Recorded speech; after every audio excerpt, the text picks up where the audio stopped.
This is about what I will personally label the idiocy of Team USA women's basketball. How dare you make this? Stephen A. Smith just dropped a bombshell no one saw coming.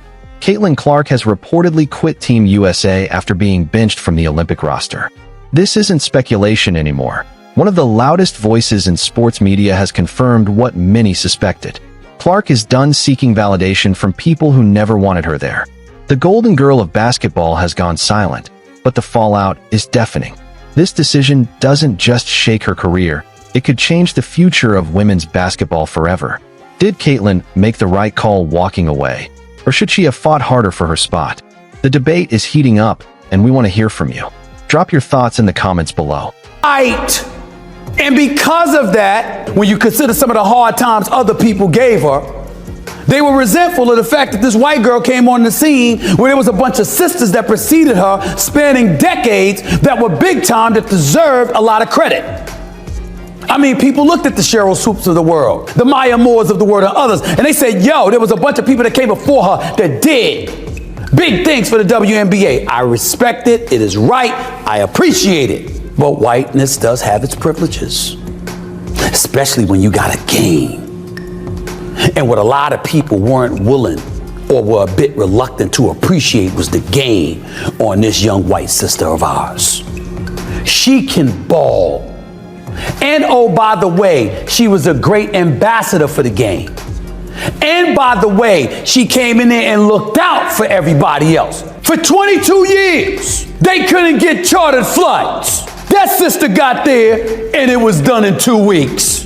That's who Caitlin Clark is. Stephen A. Smith doesn't just make noise for attention. When he commits to a narrative this hard, it signals that something major is happening behind the scenes. His recent commentary on Caitlin Clark and Team USA isn't simply criticism of a roster decision. It's an expose of systemic dysfunction in women's basketball, a problem that has been festering for years and has now erupted into public view. The Olympic roster announcement was supposed to be routine. USA Basketball releases the names, fans react for a day, and then everyone moves on. But when leaks started confirming that Caitlin Clark, the woman single-handedly selling out arenas that had been empty for decades, was left off the roster, confusion didn't follow. Rage did. The basketball community couldn't comprehend how the most popular player in women's basketball wasn't making the Olympic team. What the hell is going on with WNBA that they cannot handle all this attention that they're getting, as well as the hate and anger towards Caitlin Clark? When it comes to Caitlin Clark, now I've taken hits because I was calling it from day one. You got people that are resentful towards her. It's really not about her, guys. It's about what she represents. Before she ever came along, there were a lot of outstanding basketball players who happened to be black females that was doing their thing on the WNBA level, and they never got this kind of shine. This girl, the Golden Goose, comes along, and she wreaks havoc. She's a star caliber player who draws this attention. And maybe it's because that fan base that she has and her being a young white lady contributes to it. So what? The official explanation from the selection committee was weak from the start. They cited experience requirements and a 3-year commitment needed to be part of the core group. On paper, it sounds logical, reasonable, even, but it completely ignores what Caitlin Clark represents for the sport. You don't leave Michael Jordan at home because he's new to the league. You don't bench Tiger Woods because he hasn't paid his dues. You take the best talent, the biggest draw, and you put them on the plane. That's how professional sports operate when they're functioning properly. But here's where the story gets truly disturbing. Insider reports suggest this wasn't an oversight or a merit-based mistake. It was a deliberate message.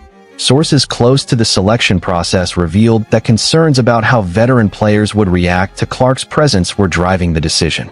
The committee was worried about the circus she brings, the media attention that follows her everywhere. Essentially, they prioritize protecting the feelings of established veterans over growing the game and maximizing the team's marketability. And that's exactly where Stephen A. Smith drew his line in the sand. He didn't just disagree with the decision. He called out the fundamental folly of prioritizing comfort over competition and common sense. On national television, Smith systematically dismantled every justification the committee offered. His argument was simple, devastating, and impossible to refute. The Olympics is a global stage that happens once every 4 years. It's the moment when casual fans, those who normally ignore women's basketball, tune in. the sport has struggled with viewership for decades, despite producing incredible talent. Then along comes Caitlin Clark, a player who draws millions of eyeballs, sets television records, and sells out arenas in cities that couldn't give away tickets last season. And the committee's response? Leave her at home. We're really trying to grow the game because this is the most popular women's basketball player in the world, and it ain't close. They had to move the Mystics game to an NBA arena. Name the time. And I'm going to turn it over to you because I don't want to get long-winded. I want somebody, one of our women colleagues, Stephen A., to tell me when a WNBA game has had to be moved because of a woman player. Just one. Just tell me one. Because I know in her attendance, she's averaging about 17,000. All the other WNBA games in which she's not a participant average about 7. So are we really trying to go the game? Is that what we're really trying to do? Or are we just talking about we're trying to grow the game and just... Smith argued that this was a marketing disaster of historic proportions. Team USA, he pointed out, isn't really about winning gold medals anymore. They almost do that automatically, regardless of the roster. The talent gap between the United States and the rest of the world is so massive that they could send a college all-star team and still dominate. The real goal should have been growing the game, expanding the brand, and bringing new audiences into women's basketball for the long term. By excluding Clark, Smith argued, the gatekeepers prove they care more about their internal hierarchy and protecting egos than the actual success and growth of the sport. He even hinted at a level of incompetence running the show that borders on deliberate malice. They didn't just miss an opportunity, they actively rejected it. And, according to Smith, this disrespect is something Clark isn't likely to forget. He suggested the bridge might already be burned permanently, with Clark's camp taking detailed notes on everyone who stayed silent during the process. WNBA does. You got a max salary at $250,000. You had attendance, although it was trending in the right direction, certainly wasn't where you wanted it to be. And as Shannon pointed out just the other day, you got a team in the Indiana Fever with their struggling selves, struggling to win a damn game and be relevant. No team in the WNBA was worse other than the winless Washington Mystics, okay? And they went from 4,000 in attendance to 17,000. This girl is box office. I said a rising tide lifts all boats. What you do, especially if you're Team USA and you're trying to be globalized, it is an opportunity to globalize the WNBA brand. So people like Brittany Griner, you know, God bless her soul, and others don't have to go to Russia in the... If we're being completely honest about why Caitlin Clark isn't in Paris right now, we have to address the elephant in the room: jealousy. It's a narrative the WNBA establishment desperately avoids discussing publicly, but it's the only explanation that makes sense of the entire situation. The warning signs started before Clark even played her first professional game. Diana Taurasi, one of the greatest players in WNBA history, made her infamous comment that reality is coming for Clark. The phrasing sounded less like advice and more like a threat. Then there was Cheryl Swoops, another legend, who questioned Clark's college records and suggested she was only dominant because she took too many shots.